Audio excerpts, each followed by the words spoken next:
Hey everybody, it is Saturday at the 2012 Twin Cities Film Fest. We are here with Nancy Ghertner. She is the director for our documentary today, and we're excited that she's here with us. We're talking about After I Picked the Fruit, the lives of migrant women. Talk to us a little bit about your film.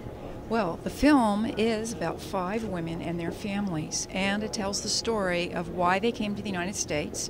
One of them's from Haiti, 4 from Mexico. They crossed incredible journeys to cross into the States to find work. And we meet them in 2001 and we leave them in 2011, so it's a very long time.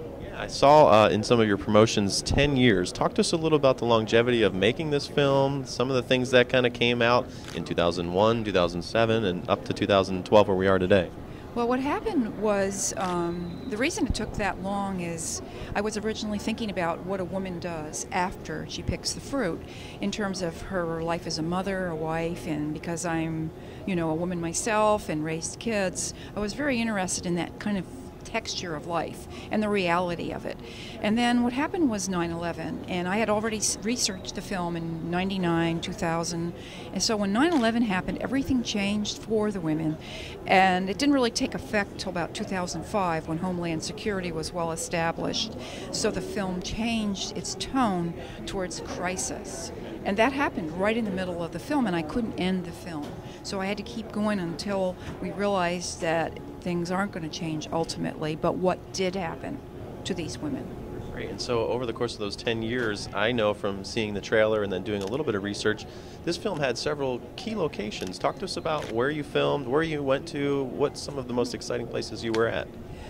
Well, it's placed in upstate New York, and it's right on Lake Ontario, so we're close to the northern border. We're an hour from Niagara Falls and an hour from the St. Lawrence.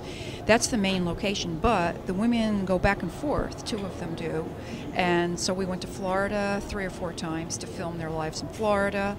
And then one woman crossed back over to Mexico, so we went down to the border, met the family, and followed them across the border. And one other location is actually visiting a village that one of the families came from in Mexico. Great. So this documentary, it's taken now 10 years. We're about to see it here today. What are your hopes for those that are going to be sitting in the theater today? What do you hope they get out of your documentary? That's a great question. It's the kind of question that directors like to hear, and that's how I feel about this film, is that I want them to understand the nuances of the life of an immigrant and the life of a woman, not just an overview of the statistics you see in the press and the stuff that comes down on politics. I want them to just be as somebody who lives on your street and the kind of lives they have. Now, this is not a silly question, but a serious question. You got an apple here. What happens to be your favorite fruit in general? Apples. Apples are your favorite. Talk to us about this apple. Is there some story or symbolism behind it? Yeah, because you see, the apple had a lot of hands on it. The hand that planted the tree, the hand that trims the tree, that ties the branches. When the tree gets older, the hands that pick the fruit, the hands that pack the fruit. So for me, the vitality of this apple that now might be $1.89, when they're the politics of the economy of the apple, when they're paid $17 for a 2,000 pounds of apple or something like that, is amazing. And we all want the apple, and we're willing to pay the price that it really costs to pick the fruit. That's kind of why I bring the apple with me. I think it's a great prop. I think it's a great piece, and it obviously outlines exactly what we're going to see here today. You've been to other festivals, correct? Yes, I have. What are your thoughts on the Twin Cities Film Fest? Oh, Twin Cities. Well, first of all, the care given to the director and the actresses is amazing, and actors, I'm sure. And the way we've been driven to different locations, hosted at the hotel, panels, and just the friendly attitude is primo for me. Plus, this is a beautiful location, really beautiful. Great. Now you're based out of New York, right? And are you currently working on any other projects maybe to come down the road? Or? Well, right now we're producing the DVD for the film, and as an independent, this is a big part of the process. It's not something you hand off. And I'm self-distributing, which is not advised, but that's how we're doing it.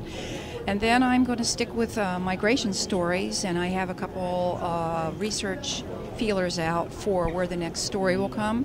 I think I'm going to make some short films for the next 5 years, and then we'll see what happens. Great. Last question. There's many of people that are here that are trying to get better at the craft of directing or filmmaking. If there was any advice that you would be able to give to them about how to get to where you are, you've produced a documentary, it's taken you 10 years to get it, kind of the storylines put in with that time frame, but now you're talking making short films, you're constantly doing something. What type of advice do you have for those that are out there?